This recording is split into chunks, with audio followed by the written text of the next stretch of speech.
Di awal film kita diperlihatkan beberapa anggota pasukan khusus Amerika sedang dalam perjalanan menuju sebuah pulau milik pedagang senjata ilegal asal Rusia. Mereka pergi ke sana untuk menyelamatkan seorang anggota mereka yang belum lama ditahan oleh para penjahat. Di antara mereka berempat ada satu anggota yang bisa dibilang terpaksa untuk ikut dalam misi kali ini. Ia bernama Kine. Dia merupakan seseorang yang memiliki kemampuan mengarahkan berbagai bantuan udara saat berada di medan tempur. Simpelnya, kalau drone ataupun jet tempur mau menembak sasaran, harus melalui instruksinya. Sebelum mereka terjun, salah satu anggota bernama Bishop bilang kalau misi kali ini akan berada di level yang berbeda. Makanya, Kine harus bisa memposisikan dirinya selama perjalanan.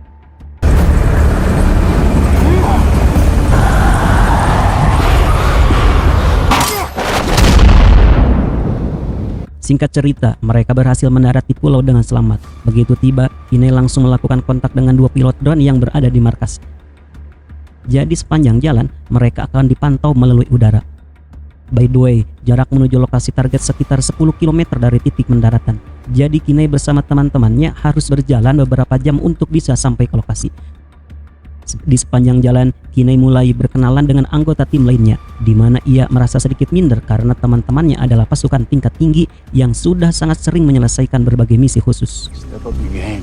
No, you shouldn't be here. Translation. Step up your game.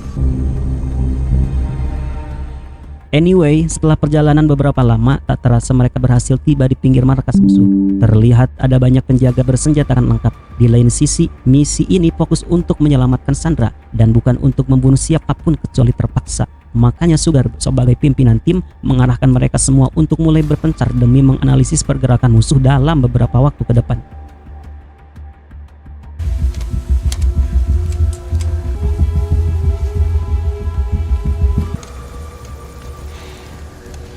Tak lama kemudian, sang bandar senjata pemilik dari pulau itu pun muncul. Terlihat ia sedang bersantai bersama istri dan anaknya. Berselang beberapa menit kemudian, beberapa pasukan bersenjata juga datang ke lokasi. Setelah diidentifikasi, ternyata itu adalah salah satu teroris paling dicari-cari pemerintah dunia yang bernama Hashimi. Nampaknya mereka sedang melakukan transaksi besar-besaran dan di tengah perbincangan, tiba-tiba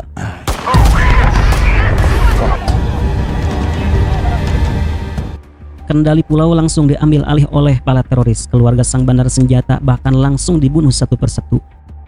Mereka semua terkejut, termasuk dua orang operator drone yang ikut menyaksikan pembantaian dari layar monitornya. Nah, ketika anak si bandar senjata itu akan mereka bunuh, Sugar bersama teman-temannya memilih untuk melancarkan serangan.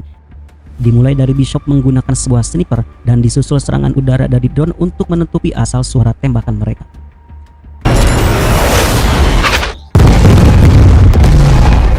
Syukur anak kecil tadi berhasil kabur, tapi sayangnya masalah belum selesai karena Kine berada di posisi yang kurang menguntungkan, di mana tepat di bawah bangunan ia bersembunyi terdapat pintu menuju gua yang menjadi markas dari para teroris. Makanya begitu ketahuan, tak ada jalan lain selain memberikan perlawanan.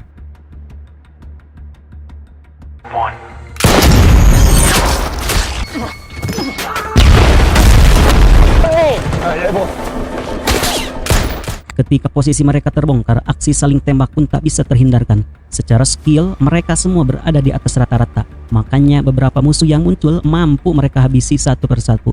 Tapi sayangnya seiring waktu, jumlah musuh semakin bertambah. Makanya salah satu dari mereka sempat terkena beberapa tembakan hingga akhirnya nyawanya tak bisa lagi diselamatkan. Namun tak ada waktu untuk bersedih karena musuh tak berhenti menembakkan RPG ke arah mereka. Sugar meminta Kine untuk segera minta bantuan serangan udara karena saat ini posisi mereka sudah sangat terdesak dan akhirnya rudal pun diluncurkan. Namun sesaat sebelum musuh terkena serangan, mereka berhasil menembakkan sebuah RPG ke arah Bishop dan akhirnya RPG incoming! Kine tak mampu untuk menyelamatkan teman-temannya karena ia juga tak berhenti ditembaki musuh yang terus saja berdatangan. Saat proses kabur, ia bahkan sempat terpeleset dari tepi tebing hingga akhirnya ketika ia berhasil menjauh dari posisi musuh, dirinya langsung berusaha berkomunikasi dengan kedua operator drone yang berada di pusat. By the way, kita kenalan dulu sama kedua operator ini, yang satunya bernama Kapten Russell dan asistennya bernama Chika. Terlihat Russell cukup panik setelah mengetahui kondisi Kine yang baru saja habis digempur berbagai serangan. Dengan sigap, ia langsung mengaturkannya rencana evakuasi. Ia juga sempat menasihati Kinney yang terlihat masih tak percaya kalau dirinya kini tersisa seorang diri. You gotta get your ass on the move, son. Come on, soldier. Get up and go. Belum lama jalan, Kinney harus kembali berpapasan dengan beberapa musuhnya. Kapten Russell melalui radio memberikan informasi terkait pergerakan musuh yang hanya berjarak beberapa meter dari posisi persembunyian Kinney. Untung saja mereka hanyalah beberapa anggota teroris yang sedang bertugas melakukan ekspedisi barang. Namun di tengah persembunyiannya, salah satu anjing penjaga berhasil mengetahui posisi Kinney dan akhirnya Playboy.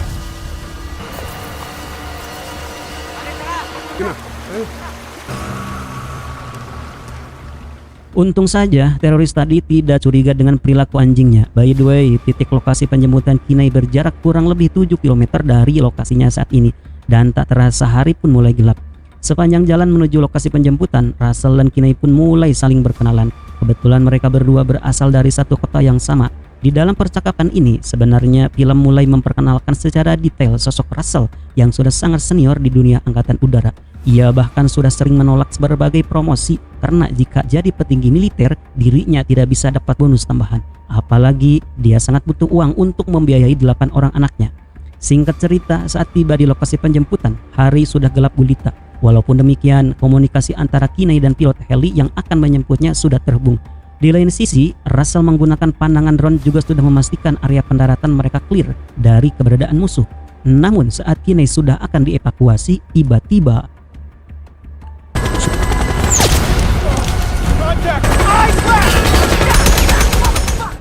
tukur tembakan tadi berhasil ditepis oleh pakaian anti pelurunya. Entah bagaimana bisa, namun posisi Kinney sudah terbongkar. Helikopternya akan melakukan evakuasi menjadi target empuk bagi para musuh. Dan karena tak sanggup menerima berbagai serangan, pilot helikopter memilih untuk menunda proses evakuasi. Masalahnya, kini Kinney hanya seorang diri. Russell mencoba memberikan bantuan serangan udara, namun rudal pada drone hanya tersisa untuk sekali serangan.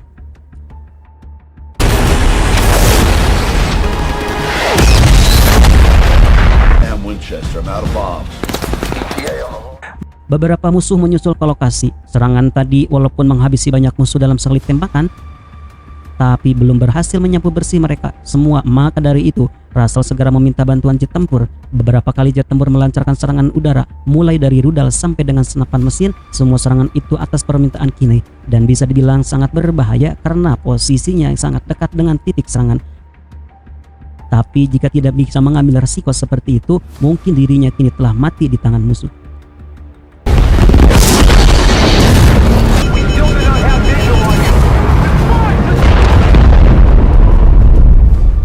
Begitu situasi telah aman, Kinney kembali diarahkan ke lokasi penjemputan yang baru. Walaupun jaraknya tak terlalu jauh, namun posisinya berada jauh di atas bukit. Setelah beristirahat sejenak, hari mulai terang dan Kinney pun melanjutkan perjalanan. Sayangnya di tengah jalan, tiba-tiba ia tak sengaja jatuh dari sebuah lereng. Dirinya tak terluka, namun masalahnya senjata utamanya tadi sempat terjatuh. Dan situasi semakin buruk ketika Chika memberitahu kalau dari pantauan udara terlihat 3 orang musuh sedang mendekati posisinya. Kini satu-satunya senjata yang Kinney miliki adalah sebuah pistol. Hey boy, you have 3 hostiles heading your way.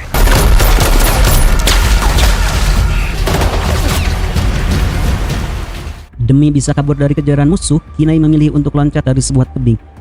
Ia bahkan mencoba bersembunyi di balik sebuah air terjun, dan begitu musuh sudah pergi, barulah ia naik ke permukaan. Tapi sayangnya, strateginya itu terlalu mudah ditebak oleh musuh. Alhasil ia pun tertangkap dan langsung disekap di salah satu rumah milik para teroris.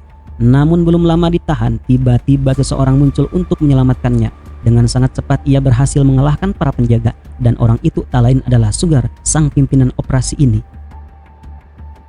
Ternyata ia dan Bishop berhasil selamat dari tembakan RPG kemarin. Namun tak ada waktu untuk reuni karena Sugar bilang mereka harus bergegas untuk menyelamatkan Bishop yang saat ini ditahan dalam penjara bawah tanah. Bishop's in trouble. We gotta go back and get him.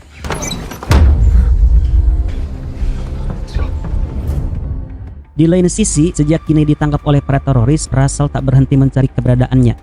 Ia sangat khawatir bahkan sampai tak beristirahat sama sekali walaupun waktu kerjanya telah habis. Hingga akhirnya ketika sudah hampir putus asa, Kinai kembali berhasil melakukan komunikasi dengan markas pusat. Bermodalkan sebuah botol berkas, Kinai berhasil memperbaiki anteni radionya.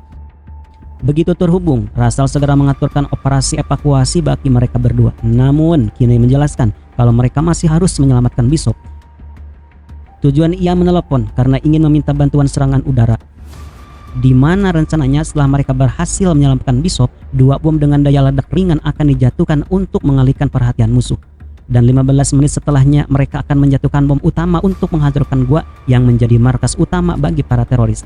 Setelah berhasil memberikan waktu dan koordinat pengeboman, alat komunikasi yang kini digunakan kehabisan daya, mengakibatkan komunikasi mereka terputus. Di lain sisi, Russell diperintahkan atasannya untuk beristirahat karena dia telah menjadi operator drone selama 10 jam non-stop. Tingkat fokusnya telah menurun seiring waktu, makanya harus segera digantikan. Namun, Russell sempat menolak bahkan sampai berani melawan atasannya demi memastikan Kinai baik-baik saja.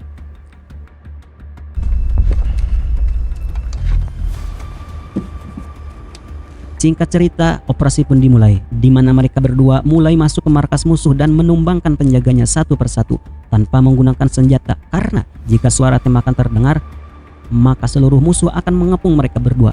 Namun tentu saja hal itu tidak akan mudah. Sugar maupun Kinai sempat bertarung mati-matian demi bisa mengalahkan 2 musuh yang berada di dalam rumah.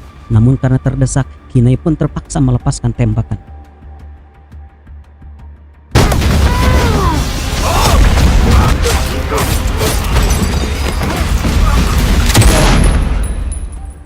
Dari sana, situasi semakin rumit di mana musuh terus bermunculan dari arah yang tak mereka duga.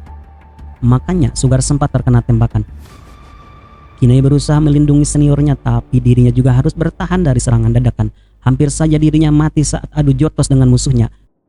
Untung saja Sugar walaupun terluka masih mampu melindunginya dari belakang. Namun tiba-tiba musuh melemparkan sebuah granat yang posisinya tak mungkin lagi mereka bisa hindari.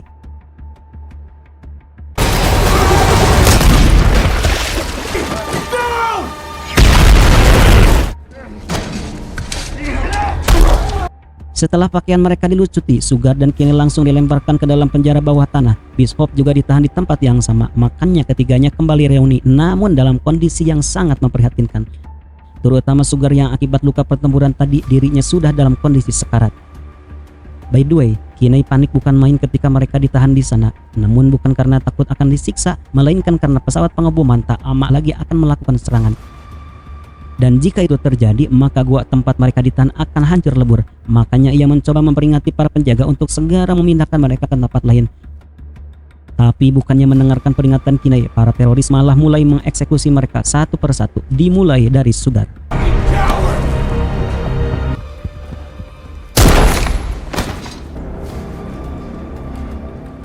Selanjutnya giliran Kinai yang akan dieksekusi, tapi sebelum itu para teroris melakukan interogasi terlebih dahulu, di mana mereka menyadari kalau sebuah pesawat tempur tak berhenti melintas di atas pulau dan curiga kalau masih ada tim lain yang tersisa. Sang pimpinan teroris si Hashimi kemudian tak berhenti menyiksa Kinai demi mendapatkan informasi yang dia inginkan.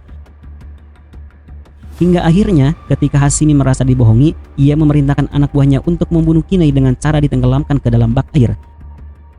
Namun di waktu yang bersamaan, serangan pertama pun dimulai. Dan begitu bom dijatuhkan, seluruh gua dipenuhi dengan api akibat ledakan.